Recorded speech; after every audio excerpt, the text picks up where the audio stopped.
Hello guys, welcome back to another soul land 2 chapter explanation video. Soul land 2 novel के last part के end में हमने देखा था युहाव और उसकी टीम होली गोस्ट चर्च से तांग्या को बचाकर डेमी प्लेन में चले गए थे। तो चलिए वीडियो स्टार्ट करते हैं। हुआ युहाव स्पिरिचुअल पावर रिलीज की ताकि स्मेल, सेंस और विजन शार्प हो जाए, शायद पहचान सके ये पॉइजन क्या है।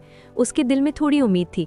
आइस फायर यनियांग वेल से उसे जो ट्रेजर्स मिले थे, शायद वही तांग्या के शरीर से पॉइजन निकाल दें, पर यह उम्मीद जल्दी टूट गई। थोड़ी देर बाद उसने ऊपर देखा और बेबे की ओर सिर हिलाया। एल्डेसिना, कोई तरीका नहीं है, ये ईवल पॉइजन बहुत कॉम्प्लेक्स है, कई लीथल पॉइजन्स का डेडली मिक्स। ये टीचर याओया की लाइफ एनर्जी से पूरी तरह फ्यूज हो चुका है, कंपोनेंट्स पहचानना पॉसिबल ही नहीं। इससे स्ट्रॉन्ग स्पिरिचुअल अंडुलेशंस भी आ रही हैं, शायद उसी व्यक्ति की जिसने पॉइजन इंजेक्ट किया था। मैं ना उसकी लाइफ एनर्जी को पॉइजन से अलग कर सकता हूँ, ना कंपोनेंट्स पहचान सकता हूँ। बेबे ने गहरी सांस ली। समझ गया युहाव, तुमने पूरी कोशिश की है। युहाव बोला, हाँ लेकिन। रिलैक्स करें एल्डेसिनिया, उसे जिंदा रखने का थोड़ा कॉन्फिडेंस है मेरे पास। अगर कुछ ना किया गया तो आधे साल में पॉइजन पूरा शरीर निगल जाएगा, फिर उसकी स्पिरिट भी। डिटॉक्सिफिकेशन में भी आधा साल लगेगा, मतलब वो मरेगी नहीं पर लाइफ एनर्जी डिसिपेट होती रहेगी। जितनी कॉन्शियसनेस लौटेगी उतनी वीक होगी, और जब मेमोरीज वापस आएंगी तब लाइफ एनर्जी ऑलमोस्ट खत्म होगी। लेकिन मेरे पास लाइफ गार्डियन ब्लेड है, अब वो इसे साथ रख सकती है। इसका लाइफ ऑरा उसे कम से कम 1 साल सर्वाइव करा देगा, और हमें ब्लू सिल्वर एम्परर ढूंढने का टाइम मिल जाएगा। बेबे की आंखें चमक उठी। ये बहुत बड़ी बात है, थैंक यू युहाव। युहाव मुस्कुराया। एल्डेसिनिया, थैंक यू की जरूरत नहीं, मैं भी चाहता हूँ कि टीचर याओया ठीक हो जाए। स्यू सैनशी बोला, युहाव अगर ब्लेड इतनी स्ट्रॉन्ग लाइफ एनर्जी दे रहा है तो उससे वो रिकवर क्यों नहीं हो सकती? पूरी लाइफ एनर्जी रिफिल क्यों नहीं होती? युहाव ने सांस छोड़ी। किसी और के लिए संभव होता, उसके लिए नहीं। उसकी लाइफ ओरिजिन भी टूट रही है, ब्लेड की एनर्जी बस कंटेनर को एम्प्टी होने से रोक रही है। रिपेयर तो तभी होगा जब हम ब्लू सिल्वर एम्परर ढूंढ लेंगे। उसे मिलते ही उसकी लाइफ एनर्जी खुद स्टेबलाइज हो जाएगी और वो खुद रिकवर कर लेगी। स्यू सैनशी ने सिर खुजाया। वो तो मामला इतना कॉम्प्लिकेटेड था। बेबे बोला, ठीक है युहाव, शुरू करो। युहाव ने सिर हिलाया। जी एल्डेस्ट सीनियर। टीचर याओया को कसकर पकड़िए, अभी उसे बहुत दर्द होगा। ये पहला स्टेप क्रूशल है, पॉइजन अब आगे डैमेज नहीं करेगा। बेबे ने तांग्या को कसकर पकड़ लिया। वो युहाव ने वो पिल निकाली जिसमें डेलिकेट सिल्क मॉटली सालों की कल्टीवेशन का एसेंस था। एक हल्की पिंक लाइट उसकी सोल पावर के साथ तांग्या के शरीर में उतरी, और उसी समय उसकी स्किन पर पर्पलिश ब्लैक पैटर्न्स उभर आए। पिंक ग्लो में जैसे ही डार्क ब्लू पॉइजन को छुआ, तांग्या का शरीर हल्का कांपा। Purplish black lines pinkish light से खिंचने लगी, जैसे कोई चीज टूट रही हो। उसका शरीर जोर से कांपने लगा। युहाव ने दूसरा हाथ बढ़ाया। आइस एम्प्रेस पिंसर की डायमंड आइस क्रिस्टल ऑरा उसकी हथेली में फैल गई। टांग सेक्ट की controlling crane capturing dragon technique से उसने पॉइजन भरी बीड्स अपनी ओर खींच ली। आइस एम्प्रेस पिंसर को छूते ही वो बीड्स फ्रीज हो गईं। धीरे धीरे उसकी हथेली पर डार्क ब्लू आइस क्रिस्टल बनने लगा। पॉइजन बीड्स उसके शरीर से लगातार बाहर निकल रही थीं, कपड़ों के अंदर से भी। एल्डेसोंग बोली, लड़कियां यहीं रहें, लड़के कल्टिवेट करने जाएं, यहाँ मत खड़े रहो। स्यू सैनशी और बाकी लड़के अजीब चेहरा बनाकर हट गए। सिर्फ शाओ शाओ, जांगनाना, निएगुई और नान क्यू क्यू। एल्डेसोंग को डर था कि प्रोसेस में तांग्या के कपड़े डैमेज हो सकते हैं, और युहाव को तो रहना ही था। तांग्या का शरीर और जोर से कांपा, उसकी लाइफ ऑरा और कमजोर हो रही थी। युहाव की आई ऑफ डेस्टिनी खुल गई। एक नीली जेंटल स्पिरिचुअल पावर की किरण तांग्या के फोरहेड पर उतरी, उसकी स्पिरिचुअल सी स्टेबलाइज करने के लिए। फिर एक जेड ग्रीन लाइटनिंग उसके चेस्ट पर उतरी। यही थी लाइफ गार्डियन ब्लेड। ब्लेड आते ही कमरा लाइफ ऑरा से भर गया। युहाव की आंखें चमकी और उसके पास एक डिस्टोर्टेड प्रोजेक्शन बनने लगा। धीरे धीरे वो युहाव की ही एक और आकृति बन गई, उसकी कॉन्क्रीट मटेरियल स्पिरिचुअल पावर। वो स्पिरिचुअल एंटिटी तांग्या के पास घुटनों पर बैठकर ब्लेड में स्पिरिचुअल पावर डालकर लाइफ एनर्जी को उसके शरीर में फ्लो कराने लगा। तांग्या के चेहरे पर थोड़ा सा पिंक रंग लौटा। लाइफ एनर्जी डिसिपेट हो रही थी, लेकिन ब्लेड की एनर्जी ज्यादा स्ट्रॉन्ग थी, जिससे एनर्जी लेवल मेंटेन हो गया। बेबे पेल खड़ा सब महसूस कर रहा था। लाइफ ऑरा तांग्या से लीक होकर उसके शरीर में भी जा रही थी। उसे अनयूजुअल वार्मथ महसूस हो रही थी। समय बीतता गया। युहाव की हथेली में पॉइजन क्रिस्टल बड़ा होकर पूरे पाम जितना हो गया। बीड्स का डार्क ब्लू कलर भी कम हो रहा था।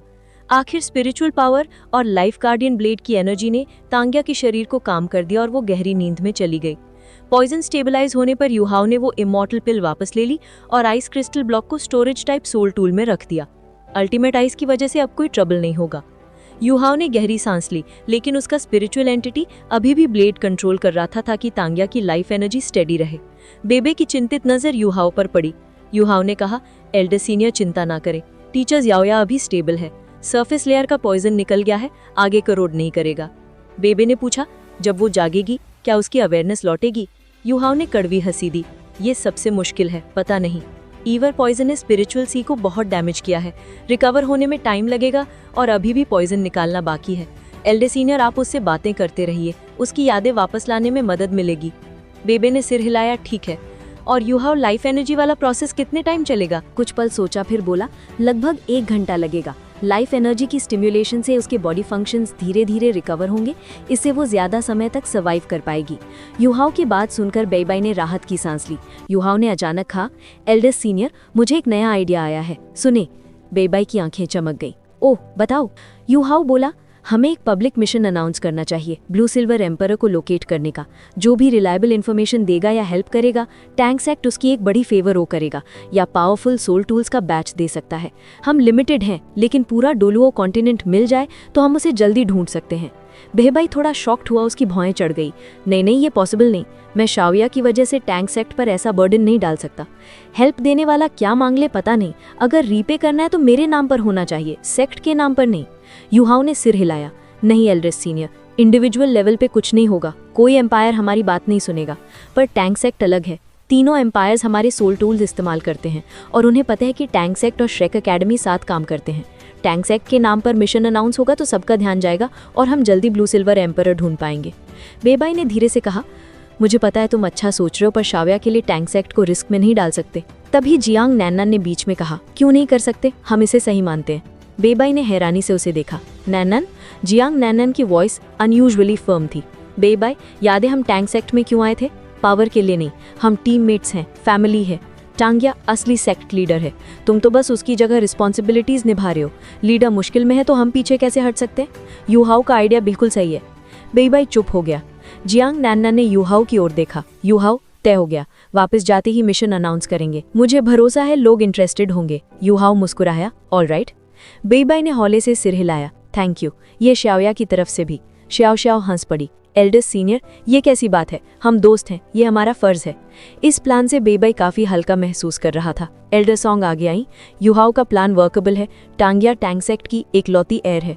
टैंक्स एक्ट और श्रेक एकेडमी के टाइज हजारों साल पुराने हैं। एकेडमी पूरा सपोर्ट करेगा। हाँ, एकेडमी अपना नाम ऑफिशियली इस्तेमाल नहीं कर सकता, लेकिन मदद जो भी चाहिए हो, वी विल असिस्ट। बेईबाई ने कहा, धन्यवाद एल्डर सॉन्ग। एल्डर सॉन्ग सी गॉड्स पवेलियन में हाई पोजीशन रखती थी।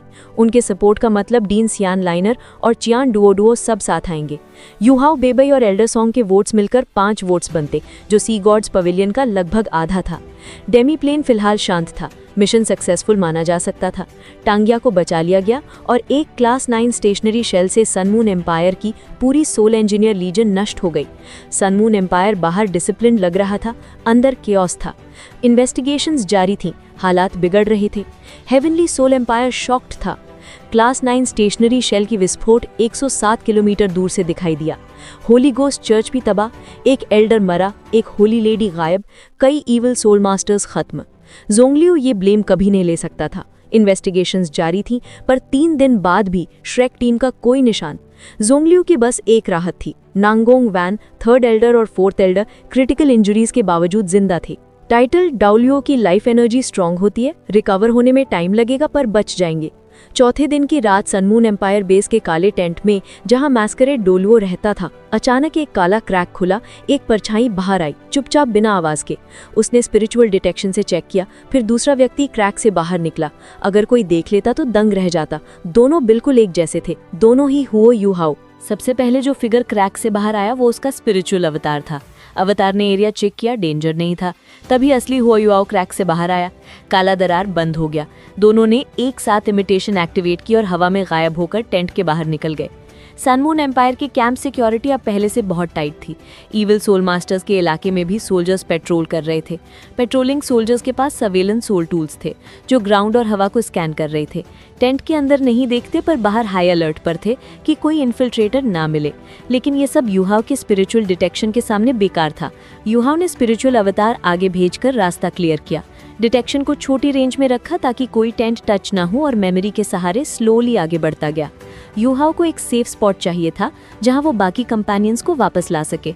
स्पेक्ट्रल डेमीप्लेन का बड़ा गेट हमेशा वही खुलता है जहां पहले खुला था, इसलिए उसे उसी पुराने टेंट से बाहर निकलना पड़ा। उसे बस एक डर था कहीं नैंगोंग वान ने उसकी पहचान ना बता दी हो। अगर होली गोस्ट चर्च को पता चल जाता कि मास्करेड ओलुओ एक्चुअली यूहाओ था तो ट्रैप लगाना आसान होता, पर किस्मत साथ थी। नैंगोंग वान समझदार निकला। सेकंड एल्डर होते हुए भी उसने बिट्रेयल छिपाए रखा और इनडायरेक्टली यूहाओ की आइडेंटिटी बचा ली। इससे यूहाओ के स्टेल्थ मिशन स्मूथ हो गए। एक पूरा घंटा हर पेट्रोल और सर्विलेंस को बाईपास करते हुए यूहाओ आखिरकार सन मून एम्पायर की ह्यूज कैंप से बाहर आ गया। कैंप से बाहर आकर भी वो अलर्ट रहा। वो तेजी से हेवनली सोल एम्पायर की तरफ उड़ गया और टेरिटरी में पहुंचकर ही स्काई में ऊपर उठा, फिर हेवनली स्पिरिट सिटी की ओर बढ़ गया।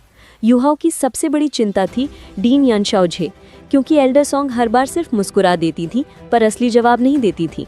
यूहाओ कोर्टयार्ड में उतरा ही था कि उसने यानशाओझे और प्रिंसेस वैनान को साथ चलते देखा। यूहाव नीचे उतरा। यानशाओझे तुरंत अलर्ट हुए, फिर उसे देखकर राहत मिली। Finally back. यूहाव अच्छा सेल्फ कंट्रोल दिखाया। सब ठीक है? यूहाव हैरान। यस डीन, सब ठीक है, लेकिन आप? यानशाओझे ने होंठों पर उंगली रखकर इशारा किया। चुप रहो, बाद में बात करेंगे। प्रिंसेस वैनान, यूहाओ तुम लौट आए, बाकी सब कहाँ हैं? यूहाओ ने आइडेंटिटी छिपाते हुए कहा। डोंट वरी प्रिंसेस, सब सेफ हैं, मैं बस हालात चेक करने आया हूँ। Princess excited. वाओ, एक ही ऑपरेशन में श्रेक ने सन मून एम्पायर की पूरी सोल इंजीनियर लीजन उड़ा दी। अगर 2-3 और स्ट्राइक्स मिल जाएं तो हम असॉल्ट भी कर सकते हैं। यूहाओ ने मुश्किल से मुस्कुराते हुए कहा। प्रिंसेस, कहना आसान है, इस बार हमने कुछ ओल्ड ट्रिक्स इस्तेमाल की थी। वो स्टेशनरी सोल कैनन शेल बहुत पुराना था। सन मून एम्पायर से मिला हुआ ऐसा वेपन हो तभी रिपीट हो सकता है। प्रिंसेस ने कड़वी मुस्कान दी। क्लास 9 तो छोड़ो, वो क्लास 8 स्टेशनरी कैनन शेल भी नहीं निकाल सकती थी। हेवनली सोल एम्पायर रिसोर्सेज की कमी से टूटा हुआ था।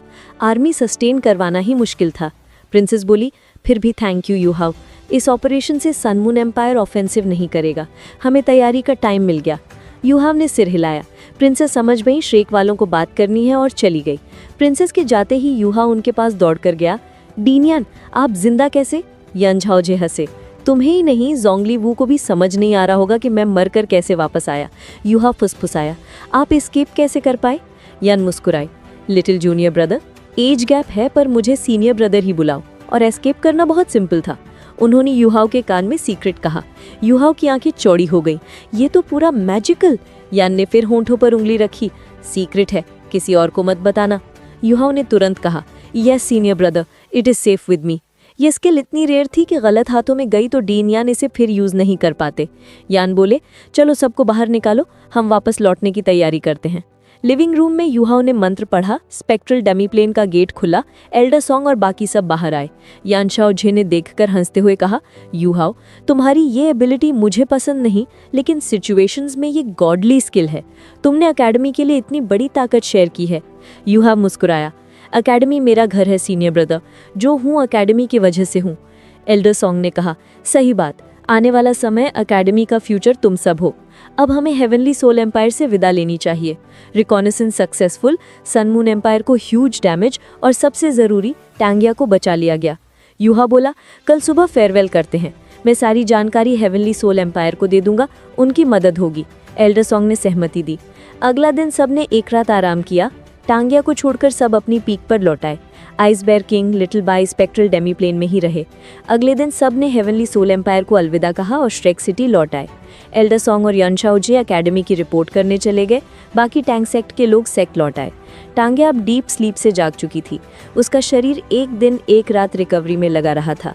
ईविल ऑरा बहुत कमज़ोर हो चुकी थी, लेकिन उसका माइंड अभी भी खाली था। आंखों में एक्सप्रेशन नहीं, सोल पावर भी काफ़ी वीक। सबसे दर्दनाक, वो बेसिक लाइफ फंक्शंस भी खुद नहीं कर पा रही थी। बेबे रोज़ उसके साथ बैठता, उससे बातें करता, पर टांगिया कोई रिएक्शन नहीं देती। वो पूरे दिन चुपचाप बैठी रहती।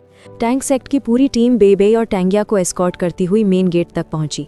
कई महीनों बाद वो आखिर लौट आए थे। टांगिया अभी भी लगभग बेहोश सी थी। चलते वक्त उसका शरीर बिना जान के लग रहा था। बेबे उसे संभालकर धीरे धीरे आगे ला रहा था। वो उसके कान के पास झुककर बोला, याद है शाओया, तुम कहती थी तुम्हारा सबसे बड़ा सपना है टैंक सेक्ट को फिर से खड़ा करना, उसे अपने माता पिता वाले ग्लोरी तक पहुंचाना। टीम धीरे धीरे मेन गेट की तरफ बढ़ी। टांगिया की आंखों में खालीपन था, पर जैसे ही उसने प्लैक पर लिखा टैंक सेक्ट देखा, उसकी आंखें हल्की कांप गई, उसके लिप्स हिले। Tank sect. आवाज़ बहुत हल्की थी पर सभी सोल एम्परर्स ने साफ सुना। बेबे पूरा कांप गया, उसकी आंखों में एक्साइटमेंट भर आया। टैंगिया अभी भी प्लैक को देख रही थी, जैसे कोई खोई याद धीरे धीरे लौट रही हो, पर वो कुछ बोल नहीं पा रही थी। सब रुक गए, कोई डिस्टर्ब नहीं कर रहा था, क्योंकि आखिर उसकी मेमोरी में मूवमेंट हुई थी। कुछ पलों बाद उसकी आंखें फिर धुंधली हो गई। वो थककर बेबे की बाहों में गिर गई। बेबे ने धीरे कहा, हाँ शौया, यही टैंक सेक्ट है, हमारा घर। तुम यहीं रहोगी और मैं हर पल साथ रहूंगा, ठीक है? टैंगिया ने जवाब नहीं दिया और सब उसे अंदर ले गए। बहुत दिनों बाद लौटने की वजह से टैंक सेक्ट में पेंडिंग काम भरा पड़ा था। सुसानशी, जैंगनेन एंड शाओ सब अपने अपने काम में लग गए। युहाओ बेबे को टैंगिया को सेटल कराने में मदद कर रहा था। टैंगिया को बेड पर सुलाते हुए बेबे फुसफुसाया, युहाओ, तुमने सुना ना? उसने टैंक सेक्ट कहा। वो एक्साइटमेंट में बच्चे जैसा लग रहा था। युहाओ ने सिर हिलाया। हाँ एल्डर सीनियर ब्रदर, सुना। ये टीचर श्यावया की सबसे गहरी मेमोरी है। बस पॉइजन धीरे धीरे निकालते रहें और आप उससे रोज बात करें। मेमोरी जरूर लौटेगी और मेरे कुछ प्लान्स हैं, वो भी बताने हैं। बेबे उत्सुक, अरे अभी बता दो, सांची मेरा काम देख लेगा, मैं श्यावया के साथ ज्यादा रहूंगा। युहाओ बोला, ठीक है। मैंने बिग माओ और सेकंड माओ को वापस लाते समय आइस फाया यिनयांग वेल से कई नेचुरल ट्रेजर्स लाए थे। युहाओ ने बिग माओ सेकंड माओ के हर्ब्स खा जाने की पूरी कहानी सुना दी। बेबे हंसते रोते बोला, ये दोनों प्राणी, पर अच्छा हुआ, फायदा हो गया, काफी बड़ी हार्वेस्ट मिली है। युहाओ हंस पड़ा। हाँ, वहाँ उगे इमॉर्टल हर्ब्स मैंने लगभग सब फ्रूट्स और रेयर आइटम्स ले लिए। 100,000 या सोल बीस्ट भी ऐसे हर्ब्स हजारों साल में बनाते हैं। बेबे मतलब? युहाओ ने आवाज़ धीमी की। कॉन्टिनेंट की सिचुएशन बहुत अनस्टेबल है। सनमून एम्पायर अभी रुका है, लेकिन कभी भी वॉर दोबारा शुरू हो सकती है। अगर हेवनली सोल एम्पायर गिर गया तो सीधा अटैक श्रेक पर आएगा। सनमून एम्पायर और होली गोस्ट चर्च एकेडमी को सबसे बड़ा खतरा मानते हैं। हमें वॉर के लिए तैयार होना होगा। टैंगसान एंसेस्टर के मेडिसिन मैनुअल में हर्ब्स के सारे कॉम्बिनेशंस का डिटेल है। अगर मैंने इन ट्रेजर्स से सही पिल्स बना ली, टैंगसेक की कल्टीवेशन कई गुना बढ़ जाएगी। बेबे की आंखें चमक उठी। शानदार, तुम तुरंत शुरू करो। टैंगसेक से क्या सपोर्ट चाहिए? युहाओ, बस टीचर श्वन से थोड़ा टाइम दिलवा दीजिए। हर्ब्स प्रोसेस करने के बाद मैं उनकी सोल टूल फॉर्जिंग ट्रेनिंग भी पूरी करूंगा। बेबे हंस पड़ा। टीचर श्वन स्टबन है, पर तुम्हारी क्लास 8 सोल टूल वाली सफलता के बाद वो मान चुका है, मना नहीं करेगा। युहाओ, हर्ब्स फ्यूजन बहुत प्रिसाइज होती है, साइड इफेक्ट्स भी आते हैं, लेकिन मेरी स्पिरिचुअल डिटेक्शन से कंट्रोल आसान है और मेरे ट्रेजर्स टैंगसान के मैनुअल वाले हर्ब से भी हाई ग्रेड हैं। बेबे, ठीक है युहाओ, मैं पूरी तरह साथ हूँ। टीचर श्वन से बात में कर लूंगा। बस एक बात, ये सब अभी किसी को मत बताना। उम्मीद जितनी ज्यादा, फेलियर उतना दर्द देगा। युहाओ, समझ गया। एल्डेस्ट सीनियर उसे प्रोटेक्ट कर रहा था। बेबे टैंगिया की देखभाल में लग गया और युहाओ टैंक सेक्ट से बाहर निकल गया। वो सेकेंडरी मटेरियल्स लेने और कुछ टास्क असाइन करने जा रहा था, क्योंकि हर्ब्स प्रोसेसिंग में गलती की गुंजाइश नहीं थी। नेचुरल ट्रेजर्स पैसे से नहीं मिलते, एक गलती हमेशा का पछतावा। एल्डर सॉन्ग ने पहले से ही इंस्ट्रक्शंस दे दी थी। श्रेक सिटी के ऑक्शनियाज युहाओ को फुल सपोर्ट देंगे। टैंक सेक्ट ने बाउंटी फाइनल की, class 8 stationary soul cannon shell या class 8 soul pool equivalent level. Douluo continent में इतनी बड़ी बाउंटी किसी को पागल कर देने के लिए काफ़ी थी। अगर कोई क्लास 8 सोल टूल मांगे, युहाओ के पास होंगचन ब्लेसिंग था और क्लास 8 स्टेशनरी सोल कैनन श्वन जीवन फॉर्ज करने की कोशिश कर रहे थे। युहाओ को भरोसा था वो बना लेंगे। युहाओ ने बाउंटी अनाउंस करवाई, मटीरियल्स खरीदे और टैंक सेक्ट लौट आया। युहाओ सोच रहा था, अगर ये पिल्स बन गई, टैंक सेक्ट की ताकत कई गुना बढ़ जाएगी और मैं कुछ एकेडमी को भी दूंगा। लेकिन ये सब बात की बातें थी। अभी सबसे जरूरी था पहला सक्सेसफुल पिल बनाना। और इस एपिसोड में ice bear king lightning catastrophe से गुजरेगा, तो चलिए वीडियो स्टार्ट करते हैं। युहाओ बस मेन गेट पहुंचने वाला था कि उसने देखा एक शख्स उसकी तरफ आ रहा है। युहाओ तेजी से बढ़ा और खुश होकर बोला, एल्डर सीनियर सिस्टर। हाँ, वो थी श्रेक एकेडमी इनर कोर्टयार्ड की एल्डर सीनियर सिस्टर जैंग लेक्सुआन और सी गॉड्स पवेलियन की मेंबर भी। सी गॉड्स पवेलियन में नई जनरेशन की शिफ्ट चल रही थी। युहाओ, बेबे और जैंग लेक्सुआन तीनों एलीट मेंबर्स थे। जैंग लेक्सुआन भी युहाओ को देखकर थोड़ा चौंकी, फिर मुस्कुराते हुए बोली, अच्छा हुआ मिल गए, मैं तो तुम्हें ढूंढने ही आ रही थी। युहाओ थोड़ा हैरान हुआ और क्यूरियोसिटी में उन्हें ऊपर नीचे देखने लगा। युहाओ ने नम्रता से कहा, एल्डर सीनियर सिस्टर, अंदर चलिए, बैठते हैं। लेकिन जैंग लेक्सुआन हंसी, नहीं, मैं तुम्हें ढूंढने आई थी, नहीं बात कर लेते हैं। युहाओ चौंका, मुझे ढूंढने? जैंग लेक्सुआन थोड़ा झुंझलाई, और किसे ढूंढूंगी, तुम तो रोज बाहर घूमते लेते हो, पकड़ना मुश्किल हो जाता है। चलो बताओ, ग्रेजुएशन हुई या नहीं? यूहाओ को याद आया कंपटीशन से लौटकर वो करिकुलम ने लौटा ही नहीं। ज़ैंगलेक्सवान ने बेबस होकर कहा, तुम सी गॉड्स पवेलियन के मेंबर हो और अभी तक ऑफिशियली ग्रेजुएट नहीं हुए। कितनी एम्बैरेसिंग बात है। तुम्हारी एबिलिटीज के हिसाब से इनर कोर्टयार्ड ग्रेजुएशन तो आसान है, बस पेपर वर्क बाकी है। यूहाओ बोला, लेकिन टैंक सेक्ट के बाकी लोगों का क्या? ज़ैंगलेक्सवान में बीच में टोका, सबका हो चुका है, सिर्फ तुम अकेले बचे हो। इनर कोर्टयार्ड का ग्रेजुएशन असेसमेंट क्लियर करो, तभी श्रेक अकेडमी ग्रेजुएट माने जाओगे। यूहाओ ने मान लिया, ठीक है, टेस्ट दे देता हूँ, कब आऊँ? ज़ैंगलेक्सवान ने कहा, अभी अभी लौटे हो, 2-4 दिन आराम कर लो। और हाँ, एक और बात, बाकी सब ग्रेजुएट्स अब स्टूडेंट्स नहीं रहे, लेकिन तुम अभी भी इनर कोर्टयार्ड स्टूडेंट माने जाते हो और अगले सीजन का सी गॉड्स फेटेड ब्लाइंड डेट शुरू होने वाला है, तुम्हें पार्टिसिपेट करना पड़ेगा। यूहाओ हक्का बक्का, मैं फेटेड ब्लाइंड डेट में? ज़ैंगलेक्सवान गंभीर हो गई। अकेडमी के रूल्स हैं, सिंगल हो, ग्रेजुएट नहीं तो पार्टिसिपेट करना ही पड़ेगा। यूहाओ उदास, एल्डर सीनियर सिस्टर, मेरी डोंगर है, वो मिसिंग है, पर मैं ब्लाइंड डेट में कैसे जाऊं? ज़ैंगलेक्सवान ने लंबी सांस ली। मैं तुम्हारे फीलिंग समझती हूँ यूहाओ, पर रूल्स नहीं बदल सकते। तुम बस फॉर्मेलिटी के लिए आ जाना, मैं गर्ल से बोल दूंगी कि कोई तुम्हें चूज ना करे। यूहाओ बोला, लेकिन टैंक सेक्ट में बहुत काम है। ज़ैंगलेक्सवान का चेहरा सख्त हो गया। ग्रेजुएशन सर्टिफिकेट चाहिए या नहीं? इवेंट मिस किया तो सर्टिफिकेट नहीं मिलेगा। सी गॉड्स पवेलियन मेंबर होना भी काम नहीं आएगा। यूहाओ चुप, पूरी तरह सरेंडर। फिर उन्होंने कहा, ब्लाइंड डेट की रात इनर कोर्टयार्ड आ जाना, इवेंट में हिस्सा लो, अगली सुबह ग्रेजुएशन असेसमेंट करवा दूंगी, पेपर वर्क में संभाल लूंगी। अब यूहाओ के पास कोई रास्ता नहीं था। ठीक है एल्डर सीनियर सिस्टर, जैसा आप कहें। ज़ैंगलेक्सवान मुस्कुराई। बस 5 डेज लेटर, और अगर नहीं आए तो टैंक सेक्ट में एक दिन भी चैन नहीं मिलेगा। ये कहकर वो चली गई। यूहाओ निराश चेहरा लेकर उन्हें देखता रह गया। उन्हें नाराज करना मतलब मुसीबत बुलाना, और रूल्स भी वो तोड़ नहीं सकता था। 5 डेज लेटर, याद रखना पड़ेगा, वो बुदबुदाया। यूहाओ टैंक सेक्ट पहुंचा और तुरंत पिल्स की फोजिंग पर रिसर्च शुरू कर दी। उसे चाहिए था एक फर्नेस और proper heat control. Soul tool से फर्नेस बनाना आसान था। क्लास 7 सोल इंजीनियर होने के कारण बेसिक डिजाइन में दिक्कत नहीं थी। ब्लूप्रिंट लगभग पूरा था कि नॉक नॉक। कौन है? यूहाओ ने पूछा, बाहर से नाराज आवाज। मैं हूँ। यूहाओ घबरा गया। Teacher swan. स्वैनजीवन अंदर आए और ठंडी आवाज में बोले, तुम जल्दी लौट आए और आते ही बेबई को ढाल बना लिया। कितने दिन चाहिए पिल्स फॉज करने में, साफ साफ बताओ। यूहाओ मजबूरी में मुस्कुराया। टीचर स्वैन, फर्स्ट टाइम है, एक्सपेरिमेंट्स लगेंगे, जैसे सोल टूल बनाते हैं वैसा ही। अभी तो फर्नेस का ब्लूप्रिंट बना रहा था। ये सुनते ही स्वैनजीवन का इंटरेस्ट बढ़ गया। ब्लूप्रिंट दिखाओ। यूहाओ ने ब्लूप्रिंट दे दिया, लेकिन देखते ही उन्होंने यूहाओ के सिर पर एक जोरदार चांटा मारा।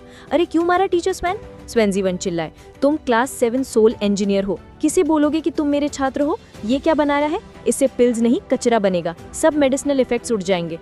यूहाओ समझ गया कुछ बहुत गलत है। वो बोला, टीचर बताइए गलती क्या है, गाइड कीजिए। स्वैनजीवन बोले, अब सीखना याद आया, स्पिरिचुअल पावर से सब नहीं होता, एक्सपीरियंस और सही प्रिंसिपल्स चाहिए। पहली बात सुनो, तुम्हारा फर्नेस हर्ब्स के मेडिसिनल इफेक्ट्स को कैसे रोकेगा? नेचुरल ट्रेजर्स हीट मिलते ही अपना इफेक्ट रिलीज कर देते हैं। मेटल सील किया तो इफेक्ट बाहर ही निकल जाएगा, और इफेक्ट निकल गया तो पिल्स में क्या बचेगा? सिर्फ ड्रग्स। ये तो मैंने सोचा ही नहीं। वो एक बड़ी गलती ओवरलुक कर चुका था। ज़्वानजीविन ने तुरंत दूसरा सवाल फेंका। दूसरी बात, अगर origin energy of heaven and earth किसी जगह इकट्ठा होकर कंप्रेस हो जाए और जिस उपकरण में कंप्रेस कर रहे हों उसकी लिमिट पूरी हो जाए, तब क्या होगा? यूहाओ के माथे पर पसीना। ये ज़्वानजीविन ठंडी हंसी हंसे। एक्सप्लोड होगा, पूरा फर्नेस उड़ जाएगा और तुम भी। तुम जानते हो इन ट्रेजर्स में ओरिजिन एनर्जी कितनी होती है? तुमने खाई है पहले। थोड़ी इमेजिनेशन है या नहीं? इतना सब एक आम फर्नेस में मजाक है क्या? ये कहकर उन्होंने ब्लूप्रिंट यूहाओ के चेहरे पर फेंका और मुड़कर चल दिए। यूहाओ तुरंत पीछे भागा।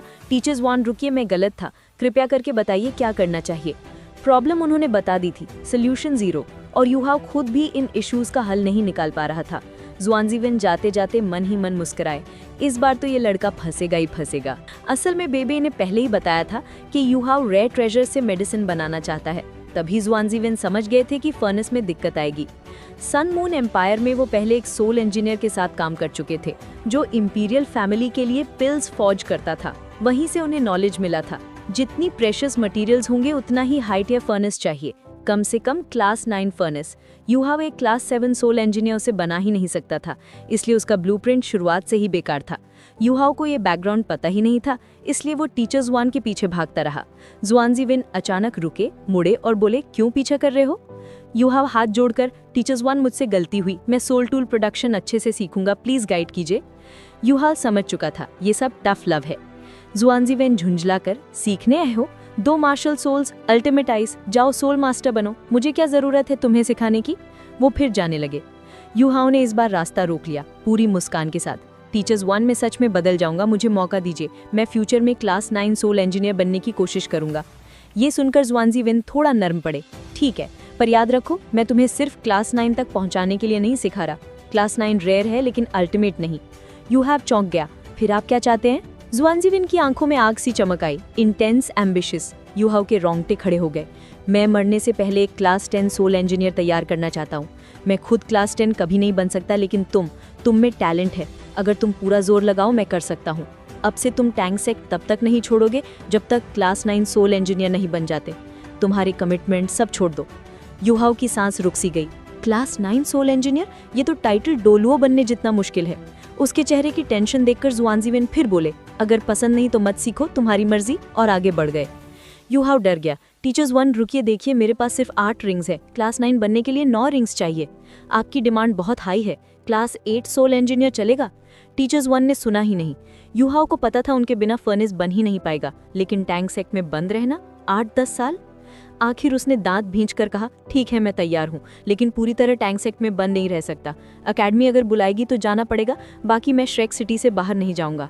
टीचर्स 1 रुके, धीरे से बोले, ठीक है, ये मान्य है। सी गॉड्स मिबिलियन मेंबर को वो रोक नहीं सकते थे।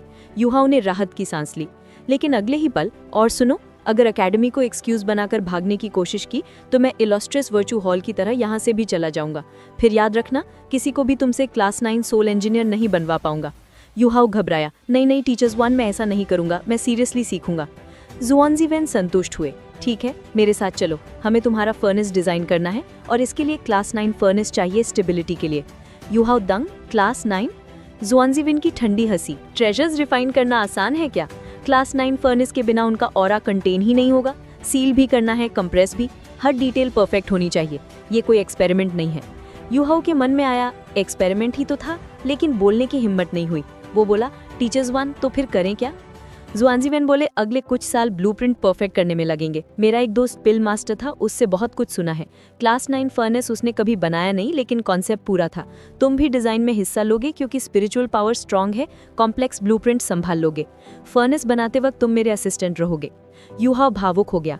क्लास 9 सोल इंजीनियर के साथ क्लास 9 सोल टूल फॉर्ज करने का मौका, ये लाइफ टाइम अपॉर्चुनिटी थी। वो तुरंत बोला, यस टीचर्स 1। यूहाव ज़ुआनज़ीविन के साथ उनकी लेबोरेटरी की ओर चल पड़ा, जहां वो सोल टूल्स पर सबसे तेज काम करते थे। ज़ुआनज़ीविन ने एक सफेद कागज निकाला और तुरंत रफ स्केच बनाना शुरू किया। कॉम्प्लेक्स सोल टूल बनाने का स्टेप था रिक्वायरमेंट्स लिखना, कोर फॉर्मेशंस तैयार करना, फिर उसी के अनुसार आउटर शेल्स बनाए जाते हैं। अब ज़ुआनज़ीविन ब्लूप्रिंट पर बोलते जा रहे थे। सबसे पहले मटेरियल का चुनाव। क्लास 9 फर्नेस बनाना है तो मटेरियल्स भी वैसा ही चाहिए। यूहाव साइड में खड़ा हर लाइन अब्सॉर्ब कर रहा था। टीचर की बातें उसके फ्यूचर के लिए जरूरी थी। रिसर्च में समय उड़ जाता है, और अगले दिन यूहाव को ये एहसास पूरी तरह हो गया। ज़ुआनज़ीविन दिन रात बिना खाना पीना काम कर रहे थे। यूहाव की स्पिरिचुअल पावर स्ट्रांग थी, फिर भी वो थक गया। उसे मेडिटेशन करनी पड़ी, लेकिन टीचर 3 दिन से लगातार काम। टेबल पर पेपर का ढेर लग गया था। इस फर्नेस में कई क्लास 8 सोल टूल्स की सिस्टम्स लगनी थी। स्पेशल सिस्टम, टेम्पोरल सिस्टम, ऐसी डिटेल्स जिन्हें यूहाव ने पहले कभी समझा ही नहीं था। स्ट्रॉन्ग स्पिरिचुअल पावर के बावजूद कोर फॉर्मेशंस उसे शॉक कर रहे थी, लेकिन टीचर श्वान को फर्क नहीं पड़ता। वो नॉन स्टॉप समझाते रहे। गलत जवाब डाउट, सही सीधा नेक्स्ट पॉइंट। 3 दिन पलक झपकते निकल गए। अब ब्लूप्रिंट का चौथा स्टेप चल रहा था, फॉर्मेशंस की सिंप्लीफिकेशन और कॉम्बिनेशन। तभी बाहर से आवाज आई, यूहाव। यूहाव ने देखा, हेकाइटो हाथ हिलाते खड़े थे। टीचर श्वान ने इशारा किया, जाओ। उनकी नजर ब्लूप्रिंट से हिली तक नहीं। यूहाव धीरे से, सेकंड सीनियर, क्या हुआ? हेकाइटो ने भी आवाज दबाई, तुम और टीचर श्वान 3 दिन से बंद हो, थोड़ा आराम जरूरी है, ये एल्डर सीनियर ने कहा है। और हाँ, परसों एकेडमी जाना है, एल्डर सीनियर सिस्टर ने रिमाइंडर भेजा है। यूहाव को याद आया, फेटेड ब्लाइंड डेट और ग्रेजुएशन सर्टिफिकेट भी। उसने माथा पीटा, अच्छा हुआ सेकंड सीनियर आपने याद दिलाया। हेकाइटो हंसा, हम घाई हैं, थैंक यू किस बात का? क्या रिसर्च कर रहे हो? यूहाव बोला, पिल फर्नेस। हेकाइटो चौंक गया, पिल फर्नेस किस लिए? यूहाव ने धीरे से बताया, पिल्स कल्टीवेट करने के लिए टीचर श्वान एक एडवांस्ड ईयर फर्नेस बनाना चाहते हैं ताकि डिसाइपल्स जल्दी कल्टीवेट कर सके। हेकाइटो की आंखें चमक उठी, बहुत बढ़िया, मेरा कल्टीवेशन तो सोल सेज बनने के बाद स्लो हो गया है। Food type soul masters later stages में नेचुरली स्लो हो जाते हैं, लेकिन मेडिसिन हो तो ग्रोथ तेज हो सकती है। युहाओ हंसा, फर्नेस बनते ही ट्राई करेंगे। हे काइटो ने उसके शोल्डर पर हाथ रखा। लर्न वेल, तुम मुझसे बहुत ज्यादा टैलेंटेड हो, पूरा जोर लगाओ। Yuhao, definitely. हे काइटो के जाते ही युहाओ फिर ब्लूप्रिंट पर जुट गया। इन 3 दिनों में श्वानज़ुवेन सीक्रेटली बहुत खुश थे। यूं तो डांटते रहते थे, लेकिन युहाओ की इंटेलिजेंस ने उन्हें इम्प्रेस कर दिया था। कई बार युहाओ ऐसे सुझाव दे देता कि टीचर खुद दंग रह जाए। श्वानज़ुवेन जानते थे कि ये इंटेलिजेंस बढ़ी है वैंग चुअर की स्कल ऑफ डेस्टिनी की वजह से, जिसने स्पिरिचुअल पावर के साथ मेंटल एबिलिटी भी बढ़ा दी थी। एक और दिन रिसर्च में निकल गया। युहाओ को पता ही नहीं चला टाइम कैसे उड़ गया। हे काइटो फिर आया। लिटिल जूनियर, आज एकेडमी जाना है। टीचर श्वान ने रोकने की कोशिश नहीं की। फाइनल स्केच ब्लूप्रिंट इतना कॉम्प्लेक्स था कि युहाओ अभी उसे समझ नहीं सकता था। लेबोरेटरी से बाहर निकलते ही युहाओ ने ताज़ी हवा में लंबी सांस ली। कई दिनों बाद बाहर की हवा। युहाओ, सेकंड सीनियर मैं चलता हूँ, एल्डर सीनियर को कह देना कल सुबह लौट आऊंगा। हे काइटो ने रोका। रुको, ऐसे ही जा रहे हो? युहाओ, हाँ, और कैसे? हे काइटो लगभग चिल्लाया। लिटिल जूनियर, सी गॉड्स फेटेड ब्लाइंड डेट के लिए जा रहे हो। टैंक सेक्ट की फेस हो तुम। 3 दिनों से न कपड़े बदले, न नहाए, न खाया, बालों की हालत देखो। युहाओ लाल पड़ गया। सही में, वो रिसर्च में खुद को भूल गया था। मैं अभी जाता हूँ तैयार होने। Thanks second senior. He Caitou हंसा। जाओ, एल्डर सीनियर ने तुम्हारे लिए नए कपड़े रेडी कराए हैं। अच्छे से तैयार होना, टैंक सेक्ट का नाम है तुम्हारे ऊपर। युहाओ के दिल में वार्मथ भर गई। एल्डर सीनियर इतने बिजी हैं, फिर भी मेरे लिए कपड़े तक तैयार कराए। ये सच में मेरे बड़े भाई जैसे हैं। युहाओ ने अपने कमरे में पहुंचा और सबसे पहले सूरज की दिशा देखी। अभी सुबह है, दोपहर में 2 घंटे बाकी हैं। लगता है एल्डेस्ट सीनियर ने जानबूझकर सेकंड सीनियर को भेजा ताकि मैं ठीक से तैयारी कर सकूं। मेज पर नए चमकते कपड़े रखे थे। युहाओ ने तुरंत गर्म पानी से नहाया। बाहर आते ही कई दिनों की थकान पल भर में गायब। उसकी कल्टिवेशन के लेवल पर कई दिन बिना सोए चल जाना आम बात थी। वो कपड़े पहनने ही वाला था कि उसके दिमाग में एक बेचैन पुकार गूंजी। युहाओ, युहाओ, स्नो एम्प्रेस की आवाज। युहाओ घबरा गया। क्या हुआ आइस एम्प्रेस? सफेद रोशनी चमकी। स्नो एम्प्रेस सामने, चेहरे पर गहरी चिंता। लिटिल बाई कहाँ है? मैंने डेमी प्लेन में पहले ही गड़बड़ महसूस की थी। उसे तुरंत बाहर निकालो, मुझे डर है वो बॉटल नेक पर पहुंच गया है। युहाओ का दिल बैठ गया। आइस बेयर किंग और स्नो एम्प्रेस की कनेक्शन बहुत डीप थी। अगर वो कह रही हैं कि कुछ गलत है तो मामला सीरियस है। युहाओ ने तुरंत डेमी प्लेन का द्वार खोला, स्नो एम्प्रेस के साथ अंदर गया और जो दृश्य उसने देखा उससे उसकी सांस रुक गई। पूरा आकाश काला, दहाड़ती बिजली, आसमान को चीरती चमक। एक भारी दबाव पूरे डेमी प्लेन पर फैला था। स्पेक्टर्स इस दबाव में कांप रहे थे। कुछ स्ट्रॉन्ग स्पेक्टर्स आसमान को चुनौती दे रहे थे। एक ऊंचे पहाड़ पर खड़ा था ice bear king. Little Bai शांत। युहाओ ने उसे पहले कभी ऐसा नहीं देखा था। वो सच में डेमी प्लेन का कोर लग रहा था। तभी बूम, सीधी बिजली लिटिल बाई के सिर पर गिरी। लिटिल बाई गरजा, आइसी ब्लू प्रकाश चमका। बिजली उससे टकराकर गायब हो गई, लेकिन उसका शरीर हिल गया।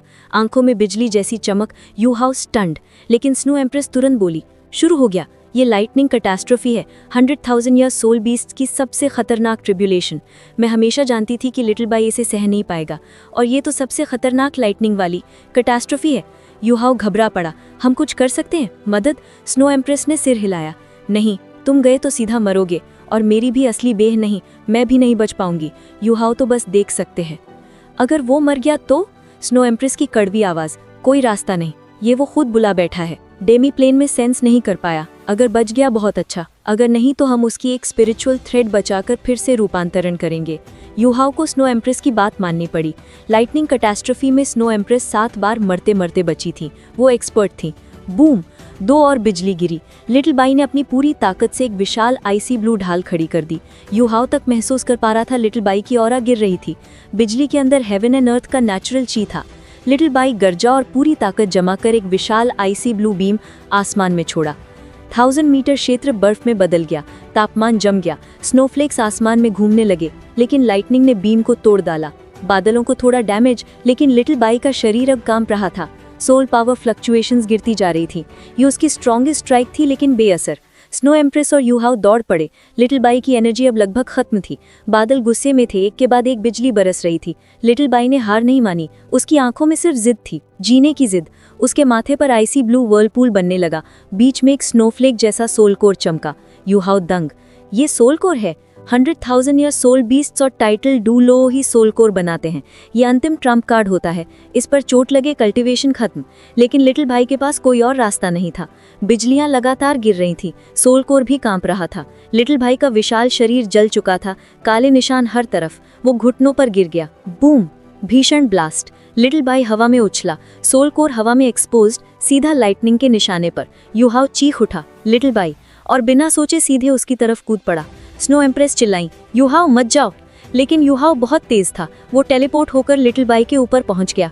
आसमान में एक और विशाल लाइटनिंग स्पीयर बन रहा था। युहाओ ने दोनों हाथ फैलाए, अपने तन मन की अल्टीमेट आइस सोल पावर से खुद को ढाल बना लिया। अगर इसे नहीं बचाया तो मैं खुद को कभी माफ नहीं करूंगा। और उसे याद आया लिटिल बाई हेवन डाउ सिटी में साथ था, जूजी के सामने खड़ा हुआ, सनमून एम्पायर में इन्फिल्ट्रेशन कराई, हर लड़ाई में बिना कुछ मांगे अपनी जान दांव पर लगाई। लिटिल बाई हमेशा साथ था, हर जगह, हर खतरे में। और आज युहाओ उसके लिए खड़ा था। जैसे ही आसमान से वो विशाल लाइटनिंग बॉल नीचे गिरी, लाइटनिंग प्रेशर ने इन सबको हवा में उछालकर दूर फेंक दिया। लिटिल बाई जमीन पर पड़ा था। उसे अपनी लाइफ फोर्स लिटरली खत्म होती महसूस हो रही थी। और उसी दौरान उसने देखा लाइटनिंग स्फीयर युहाओ को पूरा निगल चुका है, लेकिन युहाओ उसके सामने दीवार बनकर खड़ा है। लिटिल बाई की आंखों से आंसू बह निकले। ग्रैंडपा, उसकी आवाज कांप रही थी। स्नो एम्प्रेस भी सदमे में थी। उन्होंने अपने जीवन में कभी किसी इंसान को एक सोल बीस्ट को बचाने के लिए इस हद तक जाते नहीं देखा था। रिवर्स स्केल होने का मतलब ये नहीं कि बीस्ट गॉड जरूर आएगा। और ये डोलुओ कॉन्टिनेंट भी नहीं, ये स्पेक्ट्रल डेमी प्लेन था। यहाँ डीकियान के आने की कोई गारंटी नहीं थी। फिर भी युहाओ ने अपनी जान दांव पर लगा दी। स्नो एम्प्रेस के मन में उसी समय युहाओ के लिए बेहद गहरी ग्रैटिट्यूड पैदा हुई। अगर युहाओ इस ऑर्डियल से बच गया तो snow empress, ice empress, sky dream, उसके स्पिरिट्स हमेशा उसके साथ खड़े रहेंगे। अचानक आसमान फट पड़ा। पूरे डेमी प्लेन में एक तेज दर्द भरी ड्रैगन रोर गूंजी। पिच ब्लैक लाइट आसमान में फैल गई और सारी लाइटनिंग को निगल लिया। युहाओ आसमान से नीचे गिरा, पूरी तरह जला हुआ। और उसी समय बादलों को चीरती हुई एक काली ड्रैगन की विशाल क्लॉ प्रकट हुई, जो कैटास्ट्रॉफिक क्लाउड्स को पकड़ने की कोशिश कर रही थी। फिर एक गूंजती गुस्से से भरी आवाज, हो युहाओ, मरने का इतना शौक है? अगर तुम फॉरेस्ट में मर जाते तो तुम्हारा डेस्टिनी में चुरा लेता, बेवकूफ लड़के। बीस्ट गॉड डीटियान आ चुका था। स्नो एम्प्रेस मुस्कुराई, लेकिन अगले ही पल जम गई। ड्रैगन गॉड्स क्लॉ, ये बीस्ट गॉड का सबसे टेरिफाइंग डिवाइन लेवल अटैक था। उसकी क्लॉ ने कैटास्ट्रॉफिक क्लाउड्स को ऐसे चूर चूर कर दिया जैसे वो कुछ थी ही नहीं। स्नो एम्प्रेस उसी पल युहाओ के शरीर में छिप गई, क्योंकि डीटियन का ध्यान विचलित था। युहाओ को शरीर बिखरता महसूस हो रहा था, लेकिन दर्द बिल्कुल नहीं। सुन, हड्डियां, मसल्स, मेरिडियन, स्पिरिचुअल सी, सब सुन। और उसी बीच उसे अंदर एक अजीब सी खुजली महसूस हुई। दर्द नहीं, आराम भी नहीं। ये क्या हो रहा था? क्लाउड्स हट चुके थे। डीटियन की फ्यूरियस आवाज, हो युहाओ, तुम कर क्या रहे थे? लाइटनिंग कैटास्ट्रॉफी के सामने खुद को ढाल बना दिया। एक बार और किया तो सच में मर जाओगे। असल में डीटियन की क्लॉ जब आई, वो कैटास्ट्रॉफी का आखिरी स्टेज था, सबसे डिस्ट्रक्टिव लाइटनिंग स्टेज। इतना ताकतवर कि 3 लाख साल वाला आइसबियर किंग भी नहीं सह पाया। और डीटियन तो स्पेशल टेलीपोर्ट करके सीधा लाइटनिंग में टकरा गया। सोचो कितना दर्द हुआ होगा उसे। युहाओ हंसते हुए बोला, बीस्ट गॉड, धन्यवाद। मैं बस अपने दोस्त की जान बचा रहा था। ना करता तो लिटिल बाई मर जाता। उसकी क्लॉ गायब हुई। आसमान में उसका ट्रांसलूसेंट काला प्रोजेक्शन उभरा। वो चारों तरफ देखने लगा और शॉक्ड आवाज में बोला, ये डोलुओ कॉन्टिनेंट नहीं है, एक parallel special dimension, demi plane. एक मॉर्टल ने इसे बनाया। बीस्ट गॉड जेन्युइनली हिल गया था, क्योंकि वो खुद भी ऐसा डेमी प्लेन बनाने में पूरी तरह कॉन्फिडेंट नहीं था। इस डिस्कवरी ने उसके अंदर फिर से कल्टिवेशन मोटिवेशन जगा दी, जो उसने बहुत समय से महसूस नहीं की थी। जैसे ही डीटियन ने आइसबियर किंग को देखा, 3 लाख साल की cultivation ice type savage beast, extreme north वाला। लगता है लिटिल बाई कुछ बोल नहीं पा रहा था, बस युहाओ को ऐसे देख रहा था जैसे अपना परिवार देखता हो। डीटियन समझ गया युहाओ ने जान दांव पर लगाकर उसे बचाया है। उसका गुस्सा लगभग खत्म हो चुका था। युहाओ का सवाल, बीस्ट गॉड, क्या आप उसे बचा सकते हैं? डीटियन नीचे उतरा, लिटिल बाई की हालत देखी, फिर शांत होकर बोला, मैं नहीं बचा सकता। उसका ओरिजिन टूट चुका है, सोल कोर में भी क्रैक है। एक ही तरीका है, उसे अपना स्पिरिट बना लो। और फिर उसे एहसास हुआ, हाँ, तुम्हारी सोल पावर रैंक 80 पहुंच गई, इतनी जल्दी। युहाओ घबरा गया। कोई और तरीका? आप मदद कीजिए, आप 8 कैटास्ट्रॉफीज झेल चुके हैं। डीटियन झुंझलाया, झूठ बोलने की जरूरत नहीं। अगर मैं कहता हूँ कि नहीं बचा सकता, मतलब नहीं बचा सकता। तुम रैंक 80 हो, तुरंत स्पिरिट फ्यूजन करो, नहीं तो मर जाएगा। युहाओ कुछ बोल पाता उससे पहले लिटिल बाई खुद सिर हिलाकर राजी हो गया। उसकी आंखों में एक्साइटमेंट और उम्मीद थी। युहाओ ने गहरी सांस ली और लिटिल बाई की ओर सिर हिलाकर सहमति दी।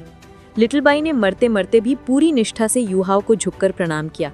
डीटियान बोला, शुरू करो, मैं तुम्हारी रक्षा करूंगा। फ्यूजन के बाद मुझसे बात करनी होगी। इक्वल कॉन्ट्रैक्ट शुरू। यूहाओ ने इनकैंटेशंस पढ़ी, फॉर्मेशन दोनों के नीचे उभरा। लिटिल बाई ने अपना विशाल पॉ आगे किया, जिसकी उंगली यूहाओ की हथेली से भी गड़ी थी। आइसी ब्लू ओरिजिन लाइट उसके शरीर से उठकर यूहाओ को घेरने लगी। यूहाओ हैरान था। लिटिल बाई की ओरिजिन स्ट्रेंथ ऐसे मर्ज हो रही थी जैसे दोनों एक ही नेचर के हों। कोई रिजेक्शन नहीं, कोई ओवरलोड नहीं। फ्यूजन के साथ मैनिफोल्ड मिस्टीरियस एसेंस भी अब्जॉर्ब हो रही थी। यूहाओ का पूरा शरीर आइस ब्लू हो गया। आइस जेड एम्प्रेस स्कॉर्पियन के उसके 7 सोल रिंग उभरे, 7 सोल रिंग चमक उठे। डीटियान भी हैरान, ये बच्चा वाकई असाधारण है। लिटिल बाई का शरीर बिखरने लगा और उसके स्थान से एक नया लाल रिंग 3 सुनहरी पैटर्न के साथ उठने लगा। हु यूहाओ अब सच में सोल डोलुओ बन चुका था, 8 रिंग्ड सोल डोलुओ।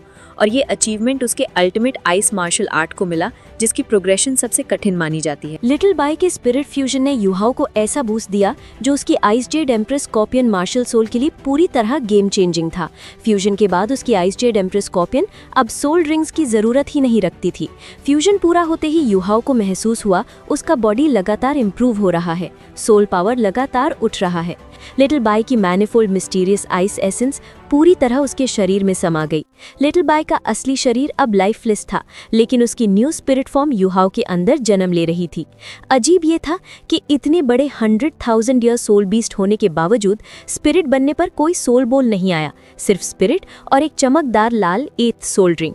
यूहाओ खड़ा होकर लिटिल बाई के विशाल जले हुए शरीर को देखता रहा। उसके मन में दर्द उभरा। लिटिल बाई, मैं पूरी तरह तुम्हारी मदद नहीं कर पाया।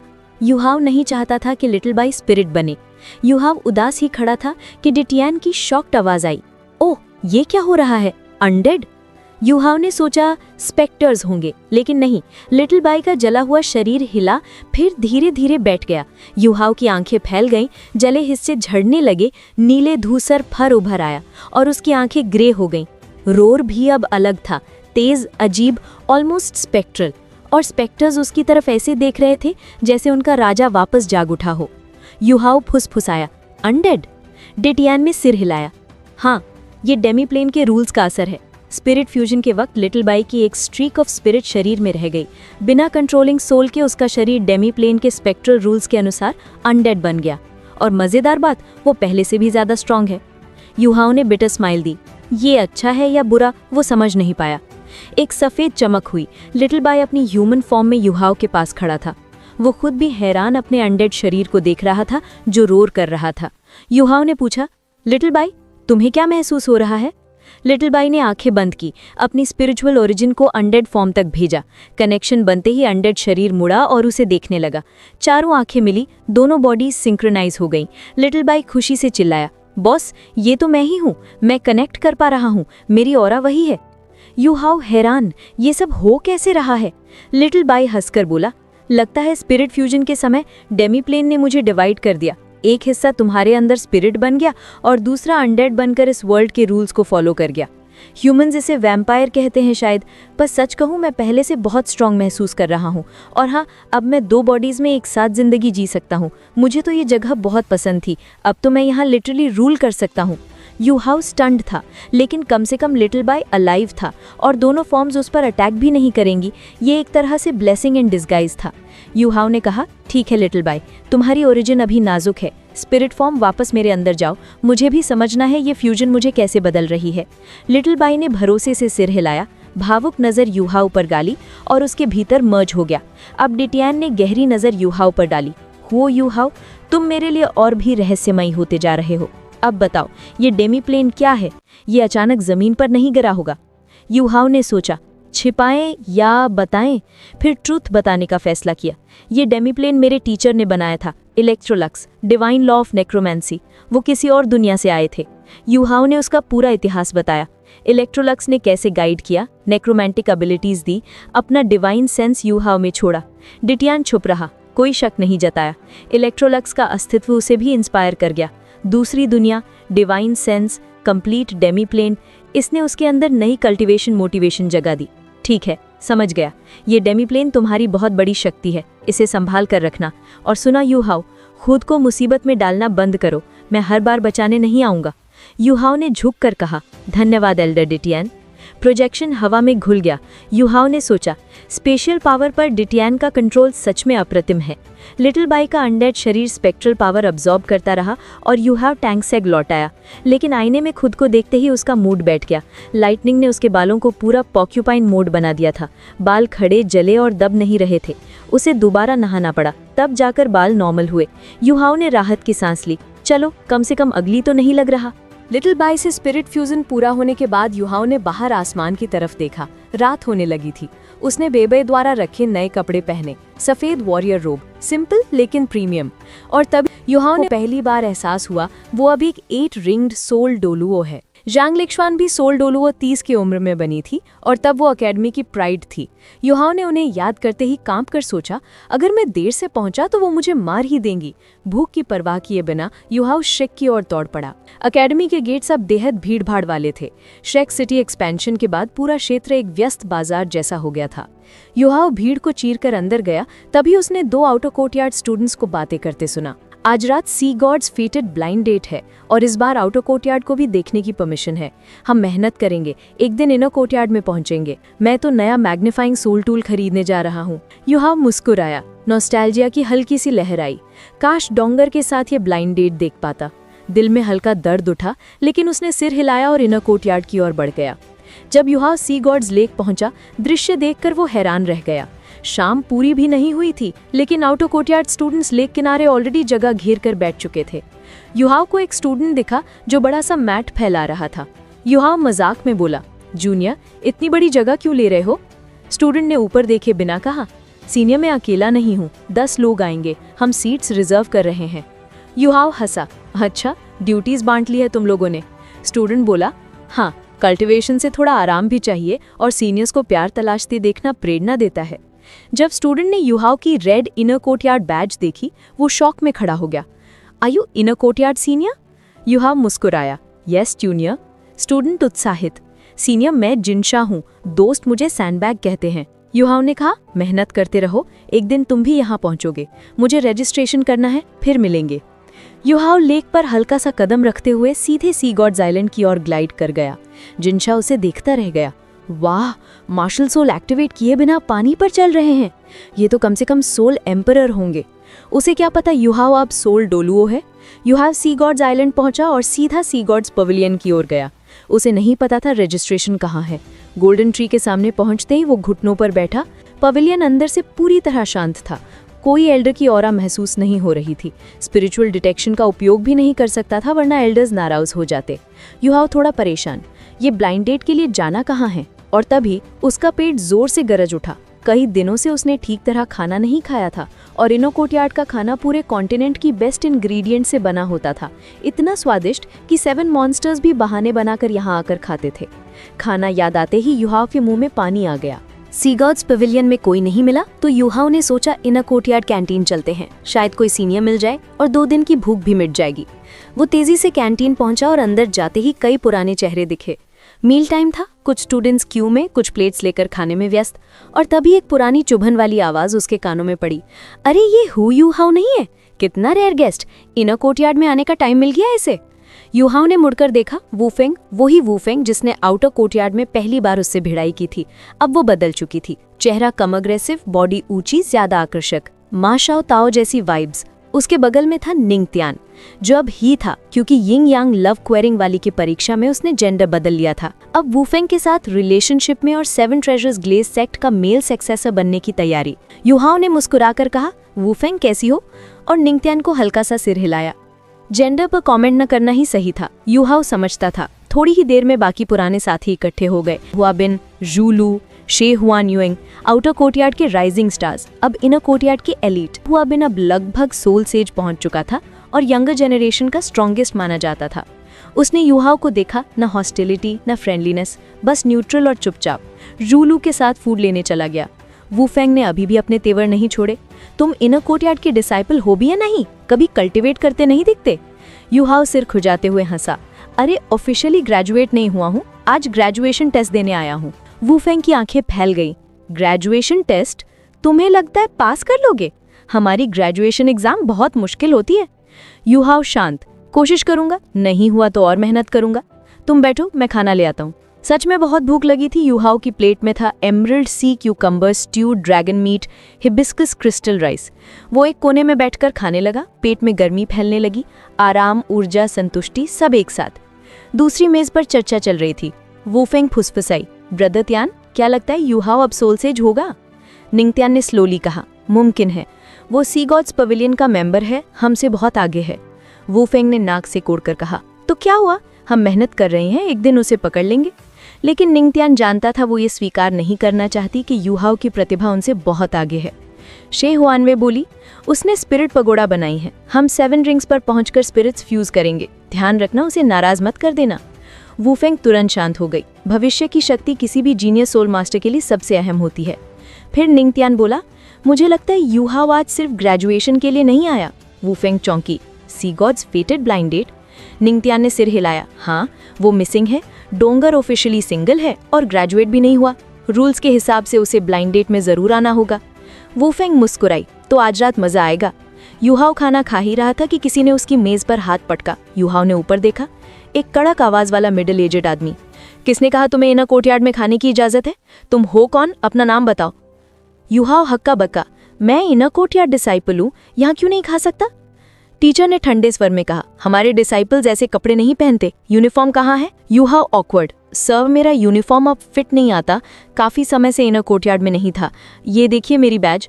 उसने जल्दी से अपनी इनर कोर्टयार्ड रेड बैज उतारकर उन्हें दिखा दी। गाइज, नेक्स्ट एपिसोड बहुत ही इंटरेस्टिंग होने वाला है, तो चैनल को सब्सक्राइब करना मत भूलना।